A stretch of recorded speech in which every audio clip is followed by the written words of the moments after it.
welcome to Sports Update with Kate. I am your host, Kate Adams, and we have a very special guest today, Rohan Davey, two-time Super Bowl champion, SEC champion, former LSU quarterback, set the record for passing the most yards when he was at LSU against Alabama, 528 yards. This is a legend right here next to me. Thank you so much, Rohan, for coming in today. I tell you what, that's a hell of an intro. Thank you. Thank you for having me, Kay. You do a good job. You are welcome. All right, I want to kind of just dive right in. We've got #1 Alabama coming to Tiger Stadium, going to be in Death Valley this weekend against #4 LSU, probably one of the biggest games in college football so far this season. What are your thoughts about Tiger Stadium? It's sold out Tiger Stadium. What do you think that crowd noise is going to do? Well, it is probably the biggest game thus far for both sides. The fans. The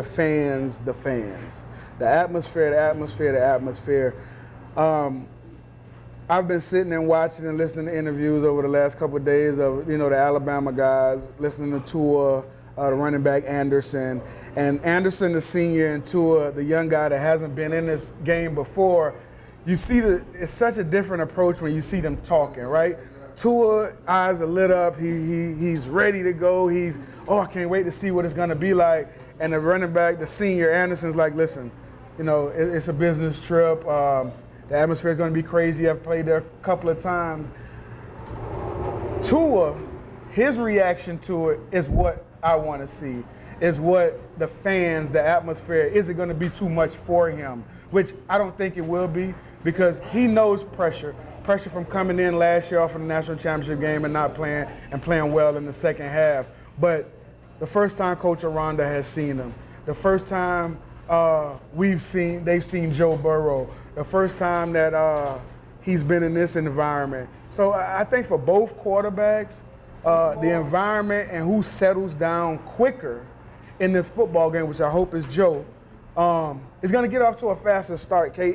But I think the fans and the atmosphere is going to be unlike anything we've ever seen and it's hard to say that for LSU, Alabama, but man, the anticipation for this, especially with the season that everyone, including myself, was thinking we were supposed to have, not to be this fast at this position right now, 4 in the country, playing #1 in the country, playoff implications, your season, everything that this game represents for us, recruiting. There's going to be recruits in the stands, it's one of those things where recruits, hey, if Alabama win, I'm going to Alabama. If LSU win, I'm going to LSU. So the implications are crazy.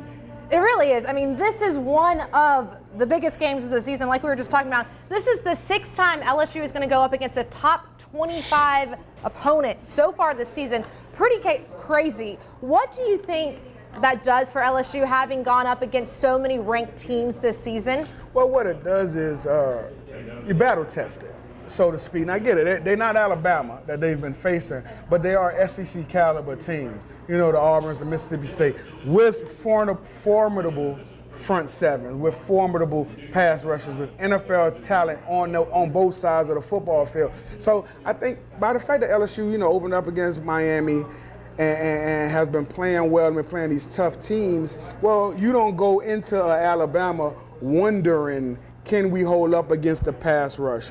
Wondering, can we hold up against their receivers, against their defensive back? We know we can.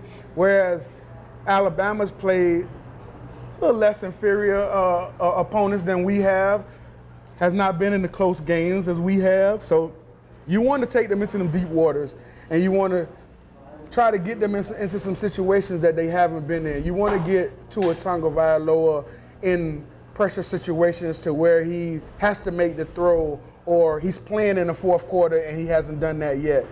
So you want to get pressure on him up the middle and keep him in that foxhole and force him to try to do some things that they're not used to doing.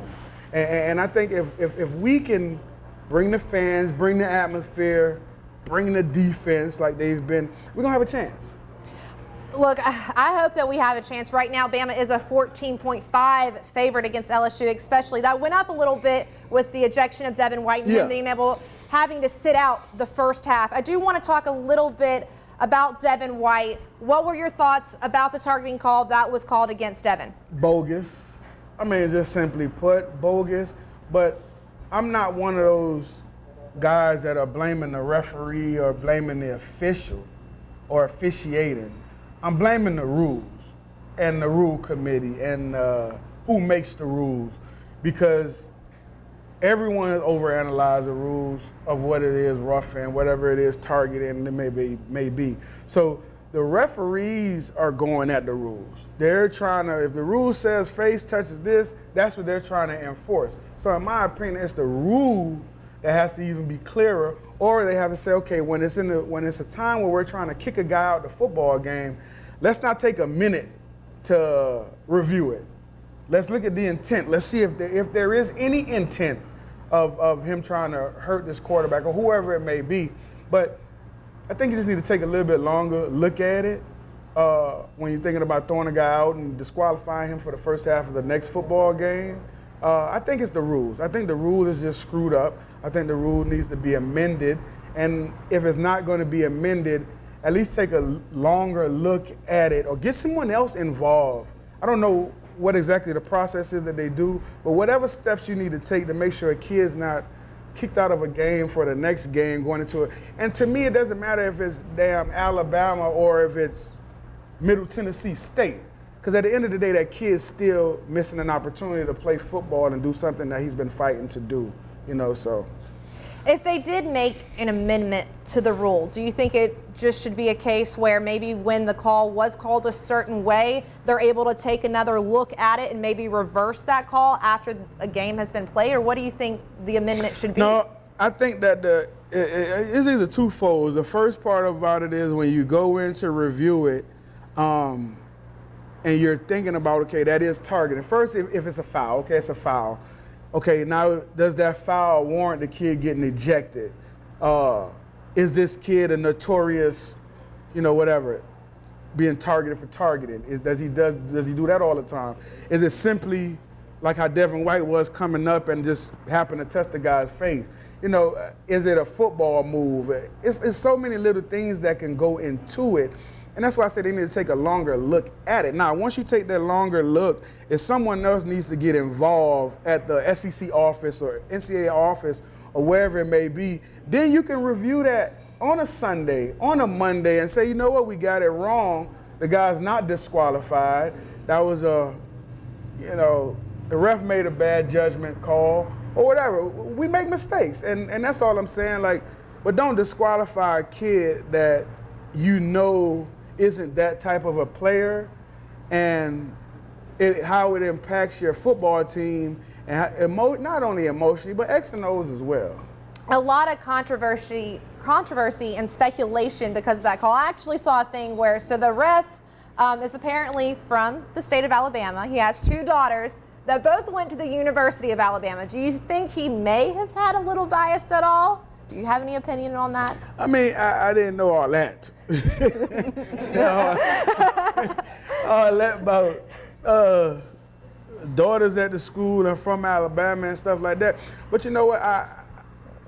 I wouldn't say, I would like to think that a referee in that situation isn't thinking, my daughters go here, they play Alabama in 2 weeks, I need Devin White out the game, and targeted Devin White. You know what I mean? I would hope that he didn't know that was even Devin White. You know what I mean? So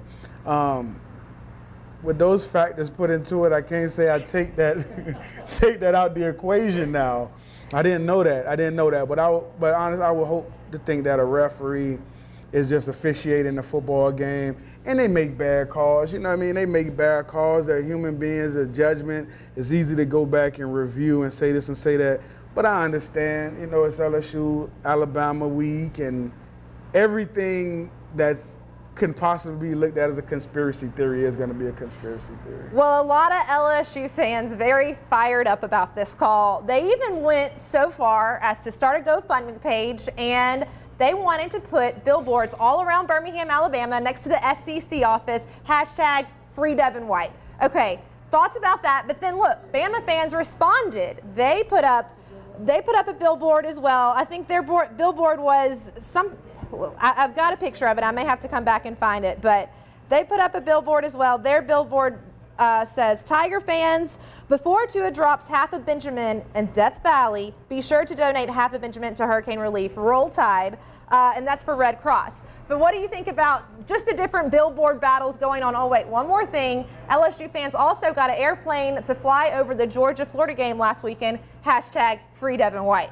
I saw that, and all that tells me is there's not a shortage of money in college football. That's all it tells me. All this money, everybody talking about, we sure we don't have no money to do this, and we don't have no money to do this, and we can't do that. Listen, man, I could think of a whole lot of different things, better things to do than to fly over another game. Fly over our stadium with the free Devin White. I'm not going to fly over someone else's stadium, but it's all it tells me. And you know what?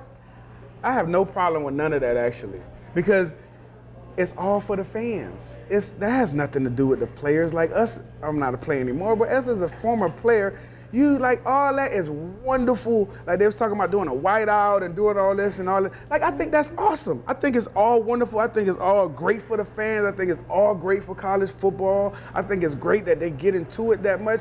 But at the end of the day, that's not going to help us win or lose the football game. You know what I mean? Like that's for the spectacle outside of the actual game, which is fantastic. Yeah, at the end of the day, it's not going to help us win. If anything, I kind of thought, well, does it give us a crutch? Does it, if we do lose, are people going to say, well, it's because Devin White wasn't in? Well, let me tell you something. That's one of the reasons why I haven't talked about this topic at all. It's one of the reasons why I actually try to avoid the topic. Because, see, all that's another way I say where players separate themselves. Like, that's for the fans. Like, as a player, Devin White getting ejected is just like a player getting injured and someone else has to step up and play ball. Like that's how you look at it. You don't look at it, of course we know we're gonna miss him. Of course we know that he's a fantastic football player, first round draft pick, top 10 draft. Like we know all of that. But we're taught in this game, man, that next man up, we can't use that as a crutch. And that's why I was trying to spur media and everybody to just take your 2 days with this and then kill it. Because the more you keep asking players questions about Devin White and him not playing, that's more that is being embedded in their mind. And yes, them guys do listen to that and hear that, but you don't want them worrying about no doggone Devin White and why he's not playing. They're gonna play harder because he's not out there, because he's out. And that's the one thing that they do. And they tired of talking about it. Devin White tired of talking about it. I think everybody's tired of talking about it, but I had to bring it up just because it is such a big topic. And you should talk about it because it is the guy's a fantastic football player, All-American, leader of our team, makes plays. I mean, he could get a pick six in the first half at some point if he was playing. So I understand it, but what I'm saying is, as from a player's perspective, you can't harp on it. Because if you harp on it and use it as a crutch and use it as an excuse, you're already halfway beaten. You know what I mean? The half of the thing with Alabama is teams coming to, and I'm not saying us, because I think we stand up and punch back every time. But Alabama, once you step into the football game with them, mentally, if you're not where you need to be, you beat already. And then before you know it, they score 7, got a turnover, now it's 21, just like Tennessee. 5 minutes in the Tennessee game, the score is 21-0 in 5 minutes. You know what I mean? No, I understand. All right, we have to take a quick break. We are going to be right back. When we come back, we'll talk a little bit about Bama's schedule so far this season, LSU's schedule. We'll talk about Tua. We'll talk about the defense, some offense. We'll be right back.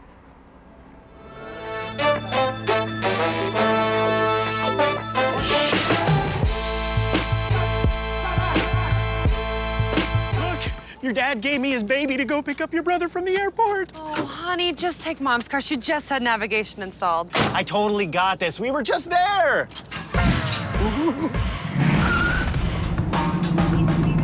Hey, isn't that? Yep.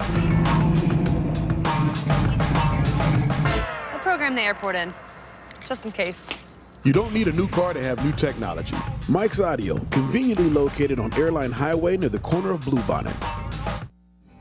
Are you ready for this year's formal events? Weddings, homecoming, Mardi Gras, prom, pageants. Debbie's Bridal is having an inventory blowout sale.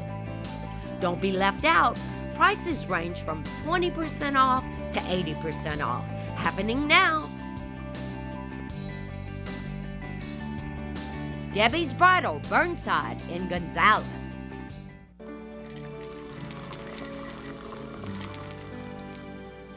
No one can stop me when I taste the feeling.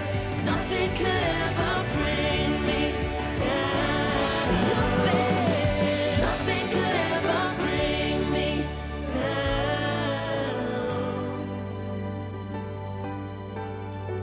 Taste the feeling. Bolello's Furniture and Appliances, your dependable independent. Depend on us for service, for selection, for price. Get huge Whirlpool savings. Shop now and save on Whirlpool appliances throughout the store. Plus, experience our price match guarantee and ask about special financing. You can depend on the know-how of people who live appliances every day. Bolello's Furniture and Appliances, your dependable independent with nationwide buying power.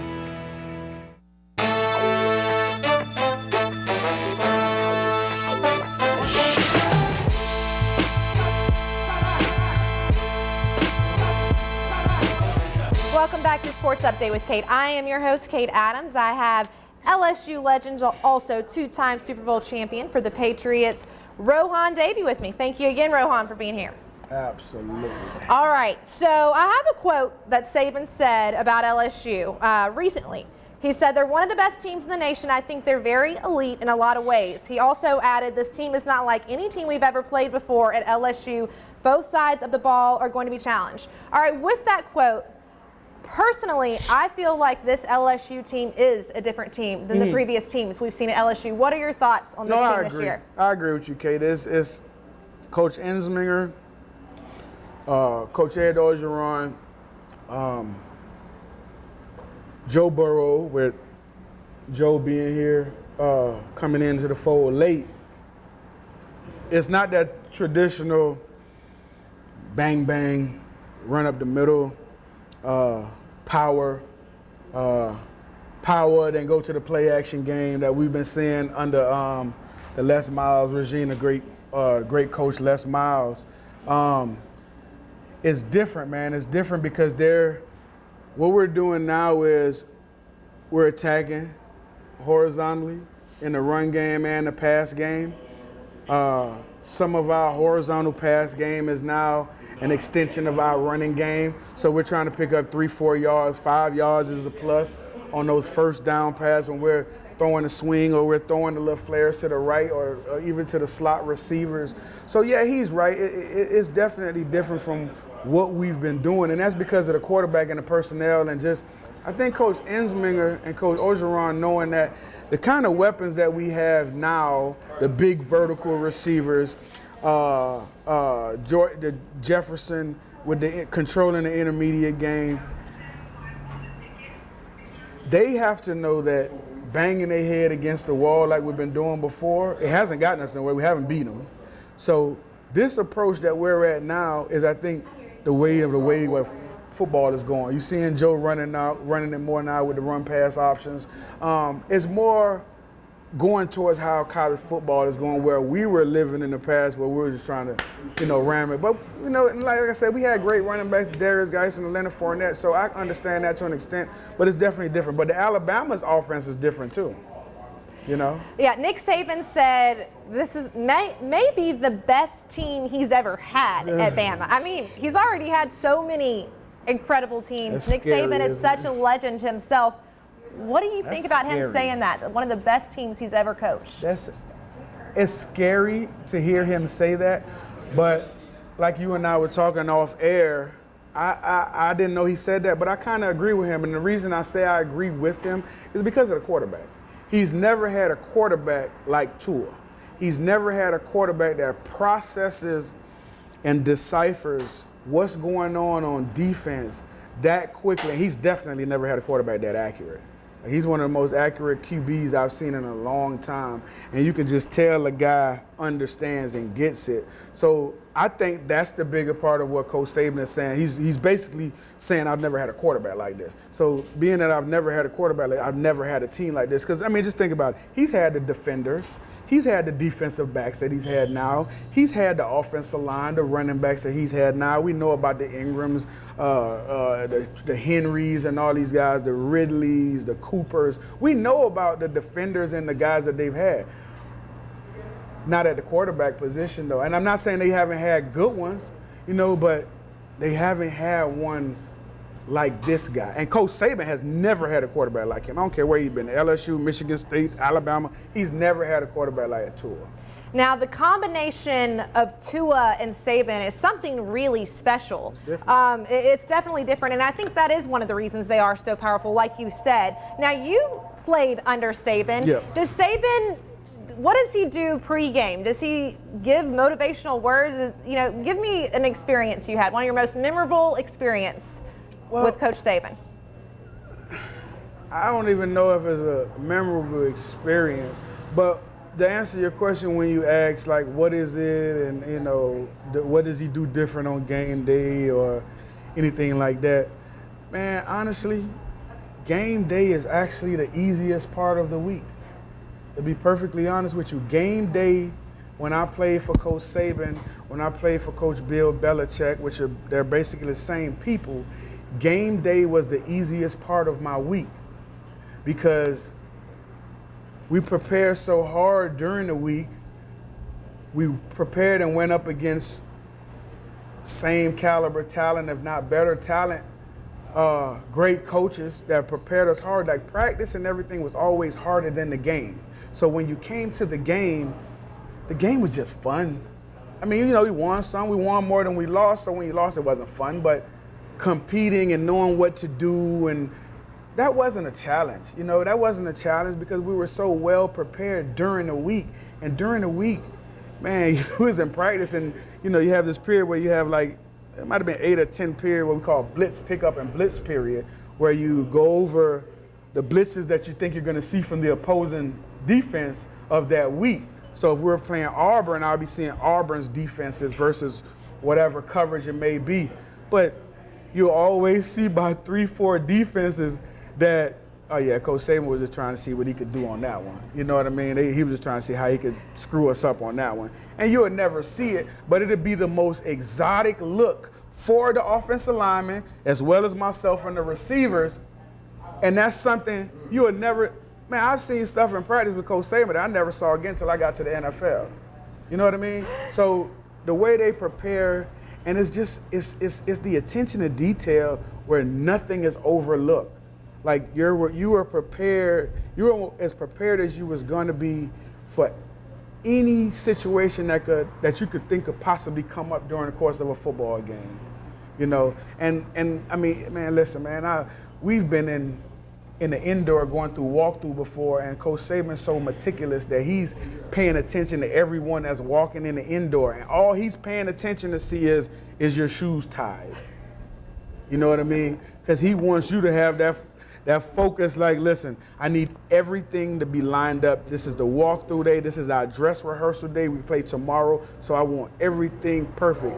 And for some people, if you don't understand that, it could be a real long day for you. You know what I mean? No, I agree. One thing that I've always noticed about teams under the leadership of Coach Saban is that it seems like those teams have more energy than anyone I've ever seen. They can wear other teams down. In the fourth quarter, they're still going like they were in the first quarter, and the other team looks like they're out of breath. They can't even go. What is it that Coach Saban does that allows his players to be so effective throughout all 4 quarters? Well, I think it starts with them, just like our program in the offseason, getting those guys in peak tip-top condition. And I'm going to tell you, when you know what you're doing, and you're not exerting a whole lot of energy that you don't need, unnecessary energy, unnecessary, unsportsmanlike, you're going after someone, screaming, exerting yourself. When they teach you how to do that correctly and keep that within, and then also you just got to watch what's going on in the fourth quarter.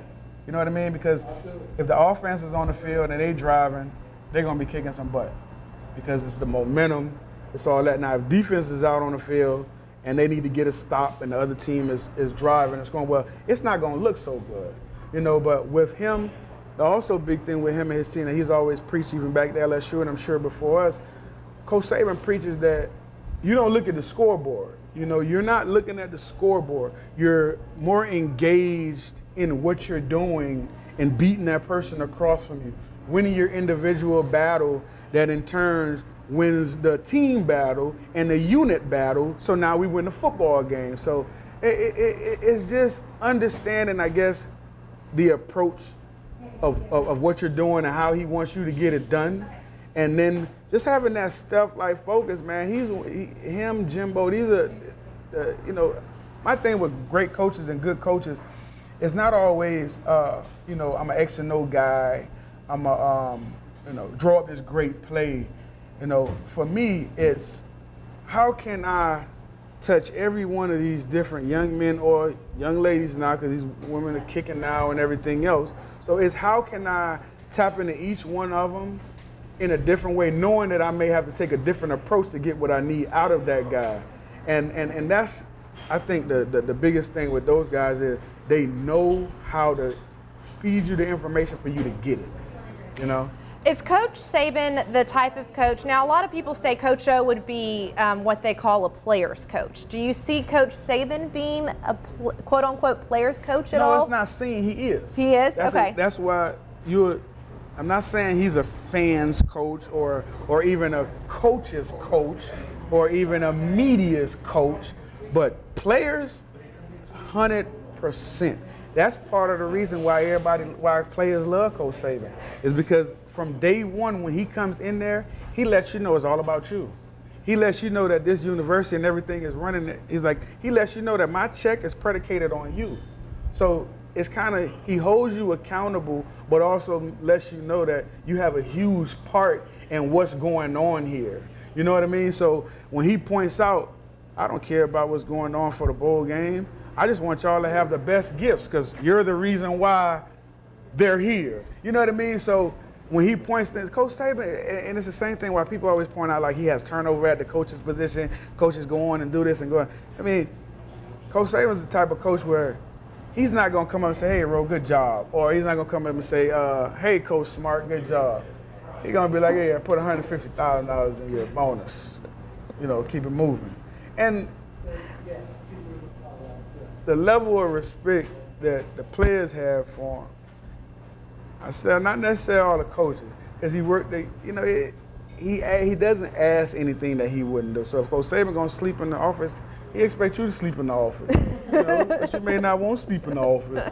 You know, so you might have to take bite one for the team and sleep in the office, but you don't want to sleep in the office. But you got to sleep in the office because you see the big man sleeping in the office. So how you gonna walk out the office knowing that's the greatest they ever do it? You can't do it. So I think it's just little things like that where it create animosity sometimes because, you know, you really want to tell him something, but you can't say nothing. You know what I'm saying?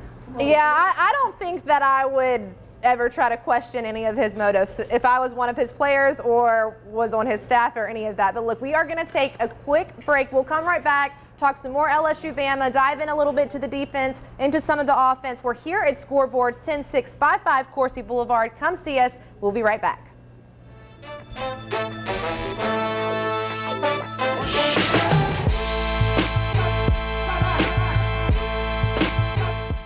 Are you ready for this year's formal events? Weddings, homecoming, Mardi Gras, prom, pageants.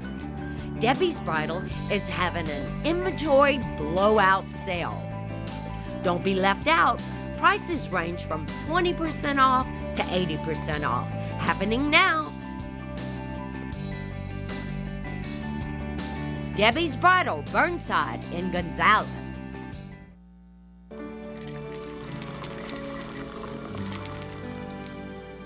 No one can stop me when I taste the feeling. Nothing could ever bring me down. Nothing could ever bring me down.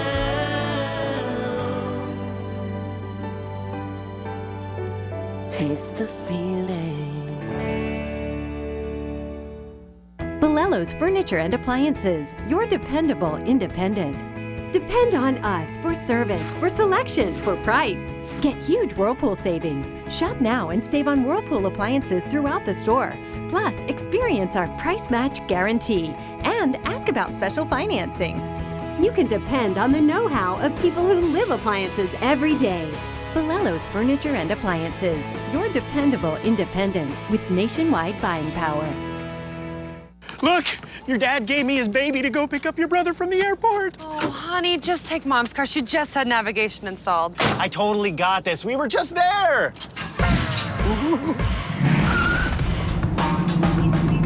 Hey, isn't that... Yep.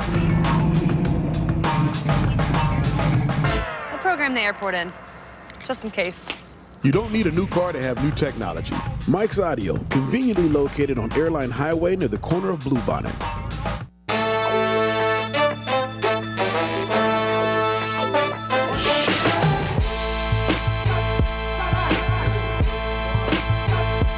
Welcome back to Sports Update with Kate. I'm your host, Kate Adams. We've got LSU legend and two-time Super Bowl champion Rohan Davey with us. All right, Rohan, I want to talk a little bit about the difference in Alabama's schedule and LSU's schedule. So to me, I think Alabama has had a cupcake schedule. That's how I would label it so far this season. LSU, like I said, sixth time they've gone up against a top 25 ranked opponent.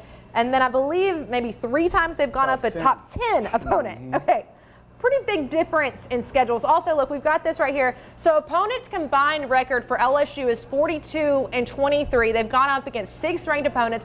Alabama, their opponents' combined record is 29-36, and they've gone up against 2 ranked opponents. I want to get your opinion. What do you think on these 2 different schedules? Part of it is just us falling into a real tough schedule this year.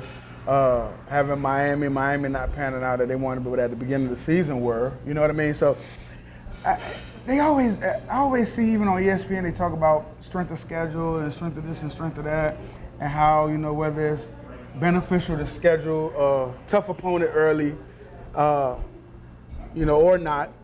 And, like my opinion on that is, Kate, playing in the SEC is so tough, right? We see it week in and week out. I mean, look at Kentucky. They're a top 10 team. No one thought Kentucky would have been a top 10 team. They got Georgia next week. That's a prime game right before our game. You know what I mean? So when they bring up the schedule part about it, yeah, if you're in the Big 12, bro, and you in the Pac-10, you need to schedule some tougher opponents. You know what I mean? But if you're in the SEC and you got to see Georgia, Bama, LSU, Auburn, Texas A&M. If you got to see all those teams, in my opinion, it only hurts you if you schedule one of those tough big boys early in the season and you lose. Because you're going to have to go through the gauntlet of the SEC schedule. And 9 times out of 10, you're going to face a number 1 team, a number 3 team. Somewhere along the line, you're going to face teams to where you can get yourself back into the running. And if you come out of the SEC and go in the SEC championship and, you got 1 loss and the team that comes out, I don't think you have to have this monstrous schedule if you play in the SEC, personally, especially if you play in the West. I definitely think the SEC is one of the toughest conferences to play in, and you probably agree with me. But another thing, there's an interesting quote that quarterback Joe Burrow said yesterday at yesterday's press conference, talking about this big matchup coming up this weekend. I want to show it to you. You've got the quote right here. Thanks to everyone at Tiger TV for helping me get this. Let's go ahead and show it.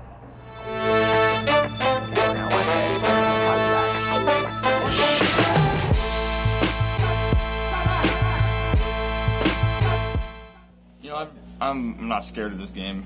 I don't think any of our guys are scared of this game. This is the reason you play football. This is why you grow up working so hard for moments like this. And if you're timid, then don't come out of that locker room, because we're going to be ready to go.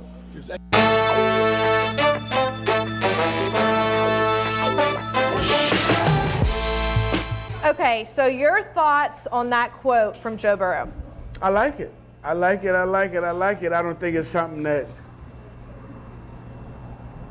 necessarily that, had to be said. I don't think, honestly, Joe is the biggest question mark going into this game. So I'm glad he's not scared, and I hope that going into the game, and once he gets his feet up underneath him, that Joe's gonna have to make some plays in the passing game. But man, my whole year, man, I've been watching Joe and seeing and hearing him speak and seeing his demeanor. Like, I like everything about Joe. I like that he's a tough quarterback. He's a smart quarterback.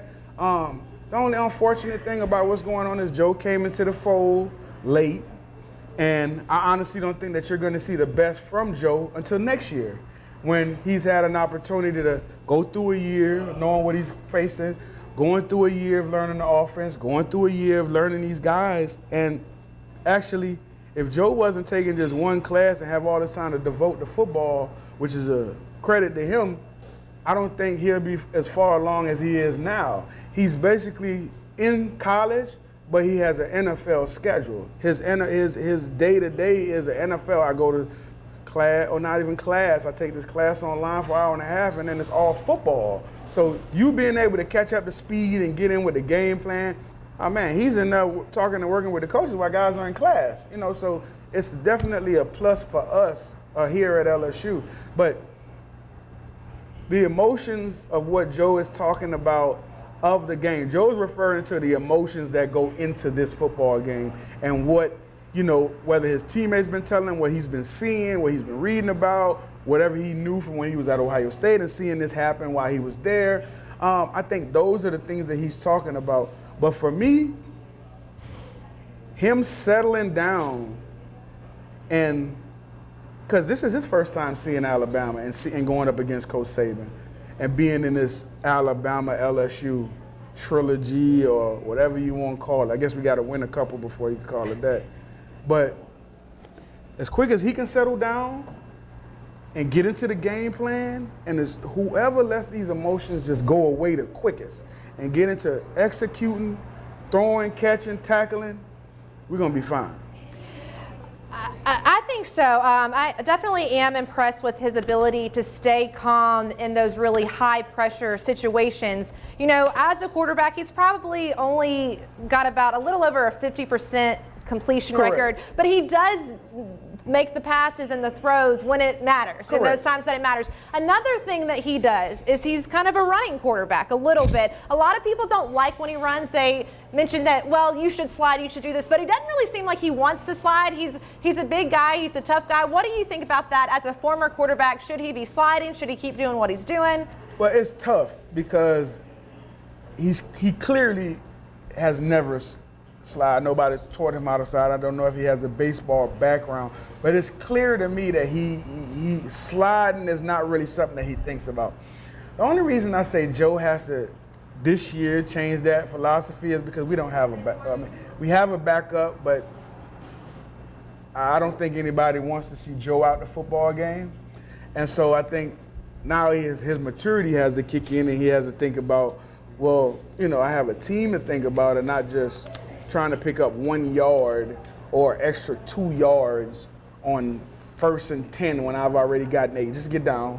We'll try to get the next 2 on the next 2 series. You know what I mean? So I wasn't a guy that slid a lot, but I also wasn't as fast as Joe, right?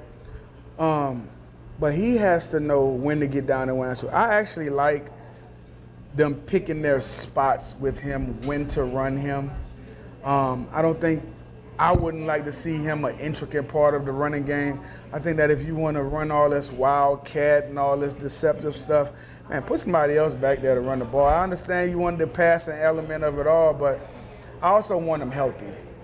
So Garrett Brumfield back this week. That's a huge addition to our offensive line. How big of a deal is it for this offensive line to be on their A game this week? They've already used 7 different combinations so far in 8 games. Now we finally got Brumfield back, but they've got to protect Joe. What is it that you want to see more of from LSU's offensive line? Well, it's tough because that's one of the positions that in order for those guys to really get good with each other, those guys have to play together. They have to play together. They have to know one another. They have to be in unison. And, I mean, you just pointed it out, the different matchups, the different changing parts with the offensive line. I mean, the offensive line, the D-line is where you start. It's like your engine, you know what I mean, in your car. If that's running effectively and doing well, it don't matter what the rest of your car looks like. It could be a piece of whatever, you know. But Brum coming back is a big addition if he's totally healthy and can't re-injure anything. Because this football game isn't, you're going to want to play tough and you're going to want to play with some injuries. You kind of have to. But this isn't one of them games where you want to be selfish and say, you know what, I'm going to play even if I know I can't go or I can't give it 80%. You know, I think if you're at 80, you can go in this game. But this is one of them games to where whatever deficiencies you have, either physically, mentally, or as a unit, as a team, is going to show. Because both coaches are really good. Both defenses are really good. Offenses are good. And so it's going to come down to these coaches and where am I going to attack? Who am I going to try to get us to beat us? Coach Saban's going to want Joe Burrow to beat us. Joe is going to have to make some pass plays in the game. Tua's going to have to make some pass plays in the game to beat our defense. So, you know, it's just going to be one of them things where everybody going to be sky high, and then it's all the dust and everything going to settle, and it's going to come down to who executing. I definitely think so. And I remember you saying something when we were off air before we started the show. You said, I think LSU is really going to have to make it happen in the first half in order for them to have a chance to beat Alabama. Can you just talk a little bit more about that? Well, I mean, Alabama averages almost 40 points a game in the first half. I think it's like 37.5, something like that, which is unheard of, right? They average over 50 points a game right now, right? And that's why I say it's a different team, because those numbers that they're putting up, 7, 8 different receivers with touchdowns, things of that nature, the numbers that they're putting up now, they've never done. And that's why I say it's a different team. Whereas I don't want to see Cole Tracy kicking 5 field goals, or we get in the red zone and we kicking field goals. Now, it depends on if that's the type of game it is. Our defense is playing well. Defense is shutting them down. And field goals look like it could do something in this kind of game, which I doubt. I doubt that that's going to be what happens. But for us, once we get in the red zone, once we get close, once we get to the 40, 50, whenever we take our shots, we have to hit them. And I'm not saying we have to hit everyone. We don't have to hit bombs all over the place. But we have to do the little things that it takes to win this football game. Whether it's we're backed up on our own 2 and we got to get the ball out to the 30 so we can have a punt to change the field position and not give them the ball at the 50. You know what I mean? Whether we have second down at the 40-yard line and, okay, it's 2nd and 6 and coach decides, you know what, I want to take a shot right here, and the ball hits the guy in the hands, he drops it. Or a guy's running wide open down the sideline and you throw the ball out of bounds. Like, those are the little things in games like this. When you have teams that's so evenly matched, those are the little things that you look at and say, you know what, that miss in the second quarter down the right sideline, that when we blew the protection on 2nd and 3 when we was trying to take a shot and now we had we got sacked and lost 10 yards and now it's 3rd and 16 in the 3rd quarter going into the 4th quarter and we down 3. It's little plays like that that you don't look at as a big thing in the game, but it totally wrecks what you're trying to do offensively.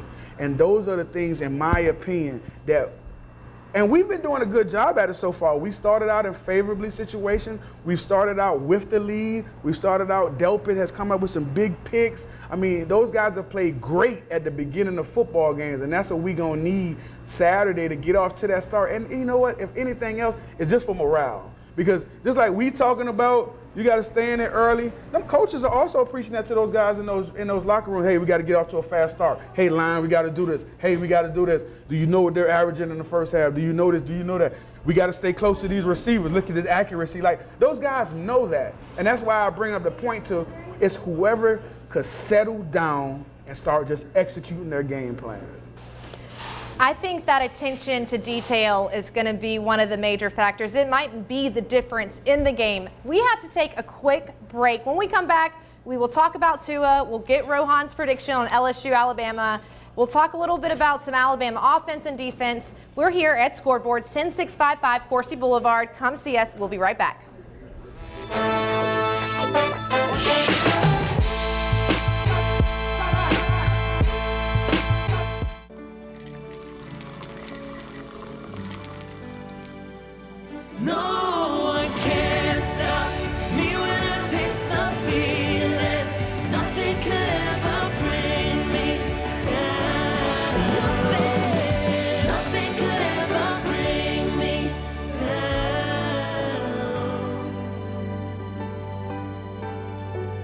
taste the feeling. Bellello's Furniture and Appliances, your dependable independent. Depend on us for service, for selection, for price. Get huge Whirlpool savings. Shop now and save on Whirlpool appliances throughout the store.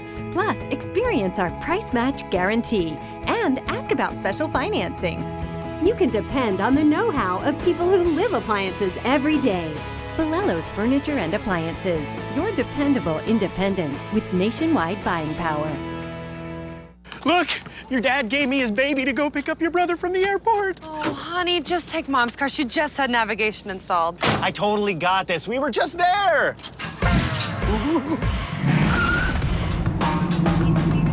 Hey, isn't that... Yep. I'll program the airport in, just in case. You don't need a new car to have new technology. Mike's Audio, conveniently located on Airline Highway near the corner of Bluebonnet. Are you ready for this year's formal events? Weddings, homecoming, Mardi Gras, prom, pageants. Debbie's Bridal is having an inventory blowout sale. Don't be left out. Prices range from 20% off to 80% off. Happening now. Debbie's Bridal, Burnside in Gonzales.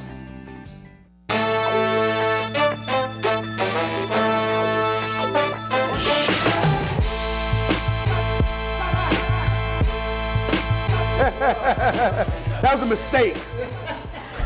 All right, everybody cracking jokes here while we're in break, but it's all right. This is Sports Update with Kate. I'm your host, Kate Adams. We've got Rohan Davey. And food. LSU legend, 528 yards he passed against Alabama. That is quite a stat right there. Also, two-time Super Bowl champion. So we're really glad to have you here, Rohan. They just put some really delicious burgers, muffaladas. Looks like they're bringing up something else. Come on, bring it up, look.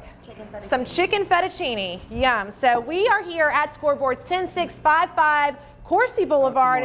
It's a brand new restaurant. They've got literally so many TVs in here. It's kind of hard to keep my eyes off them. A great place to watch the game, right, Rohan? Absolutely, great place to watch the game. Atmosphere is fantastic. Drink specials all day, all night. Wonderful, beautiful waitress. Y'all come on down here and get some of this, man. Yeah, come on down. All right, so Let me see it. they've got LSU colors in the bag, Southern Saints too. colors, Southern. They've got it all. So you got to come out here and join us. All right.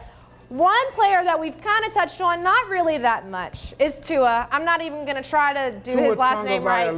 Tonga Vailoa. Yeah. Did I do it? I think Beautiful. Beautiful. All right. So Tua, no interceptions yet this season. That's amazing. All right, but guess who is the real DBU? Guess who's the real DBU? That's LSU. 14 interceptions. They are leading the nation. Are they going to give Tua an interception this game? They're going to have to. You know, for me, Tua he processes it so quick, bro, and the ball gets out of hand and is gone so quick. But if you watch Tua and watch Alabama, the times that they're not on rhythm passing, meaning five-step hit balls out, anytime he gets back there and it's a play action situation or he's dropping back and he's five-step hitch, when it's a double hitch, it's going down the field. And that's part of the approach. Me personally think that if we can get a chance to blitz him up the middle, not knowing if it's going to be a deep ball or intermediate ball, but knowing that if it's going to be a deep ball, it's going to be that double hitch. It's not going to be that five ball out. It's going to be five. And what he does is he drops five, takes a little slant to the left, and then steps up. And it's just, and I honestly think it's just something that he does that's a tendency. And he hitches up, and normally he hitches up, and it's a deep ball or a deep cross, but it's something deep, never short. All the rhythm stuff. So I think that if our receivers our DBs could stay close to these guys. Now, he's accurate, but I think if we could get a little pressure in his face, and in my opinion, his ball security sucks. When he's in the pocket, that ball's all over the place because he's trying to run around and get out the way and so on and so forth. So if you just get some hands around him, guys around him, and guys going at the football, I'm with the interceptions, but I think we'll have a better chance of getting fumbles on him. just by how he is in the pocket with the football. Well, I hope that we get something to create a turnover. Yeah, me too. Fumble, turnover, I take it off. We need everything that we can get. Alabama is ranked number 1 in their scoring offense. That is something that we are going to have to stop. We're going to have to put a lot of pressure onto some players that I like on our defense. Grant Delpit, thoughts on him? Great player. Great player. Very instinctive player. Just great ball skills, good hands, physical player, gets everyone around him better. But the one thing I like, the biggest thing I like about Delpit, and most of those guys on defense is, you can tell they really play for each other, and you can tell that they really have each other's back. And that's why I think this Devin White thing is just gonna be, I think it's just the biggest motivating factor for those guys, with them being quiet and being silent about it. But Delpit's gonna make some plays. He's gonna have to make some plays. When Dev comes in, he's gonna have to make some plays. Phillips is gonna have to make some plays. Lawrence is gonna have to make some plays. Divinity is gonna have to make some plays. Like Fulton is gonna have to make some plays. Greedy's gonna have to show the All-American that he is and shut Judy down. That's gonna be a focal matchup. 2 potentially first-round draft pick guys at receiver and then at defensive back. So it's matchups, like I tell people all the time, this Alabama-LSU game, you know what I call it? Ever since I've been playing this game, you know what I call it? This ain't nothing but that money game. This the money game. It really is. This the money game. You either going to get drafted here, or because you're going up against the best. So it's the money game, man. It's no shortage of talent on no side. We've put out 2 more or 2 less. They put out 2 more and 2 less over the last 7 years. And so it's not talent. It's going to come down to who can settle down, and whether or not, I honestly believe, whether or not we can make plays in the passing game. I think that if LSU steps up and plays some of their best football, they definitely have the chance to beat Bama. Coach O didn't call it the money game, but he called it a big man's game. That's right. But this is a big man's game. This is right. the game that everybody's been looking forward to all season. I mean, look, I want to talk a little bit more about Tua just because he is such an incredible player. We haven't seen a player like him in college football in a long time. What quarterback, NFL quarterback, would you compare Tua to, if you can compare him to anyone? That's tough. I mean, I really don't know. I think Coach O, his comparison was Michael Vick. Another guy, one of the players said Russell Wilson. I don't compare him to Vick. He's nowhere near as fast. He's nowhere near, like, it's not a fair comparison for him, and it's not a fair comparison for Vick. Because one, Tua is a million times more accurate than Michael Vick could have or ever would be. And Tua's arm strength is nowhere near, or his athletic ability, or none of that stuff is nowhere near. I think a fair comparison would probably be, I guess, probably Russell Wilson, I guess, to some extent. But it's also not fair because they're not the same type. I don't know who you compare him to, honestly. I don't know who you compare him to. Maybe he's just a one of a kind, and that's what he is probably. I definitely think he's in a class by himself in college. You know, once you get into the league, some other stuff he's gonna have to do some other things. But college football, there's nobody I could compare him to in college football, because the thing about the kid is he's really smart. You can tell by how he processes the information and when he lets the football go. He's extremely accurate because he just is. You know what I mean? He's had all the tutelage. He's a phenomenal football player, and then the boy competes, man. Like, the boy competes. He competes, he gets after it, and that's why I say my critique of him is ball security. The way he moves the ball around in the pocket, and they haven't been in a tight game to where he's had to make these throws this year yet. He hasn't been in this atmosphere yet. So we have to get him in positions where he's uncomfortable and he hasn't been in, and see how he responds. He may respond the way he's been, or he may respond with turnovers, but we have to get him in those situations, Kate. Look, I agree. Then he's just such an incredible player, honestly. And it's maybe I like watching Tua play for such a young athlete. He's already accomplished so much. All right, real quick, I want to get your game prediction. I know it's early in the week, but game prediction. Like a score? Do you have one? If you don't have one, it's not a big deal. If you don't, I can ask you another question. All right, biggest challenge for LSU against Bama this week? Biggest challenge is staying poised, not letting the emotions of the Devin White situation come into play in any way.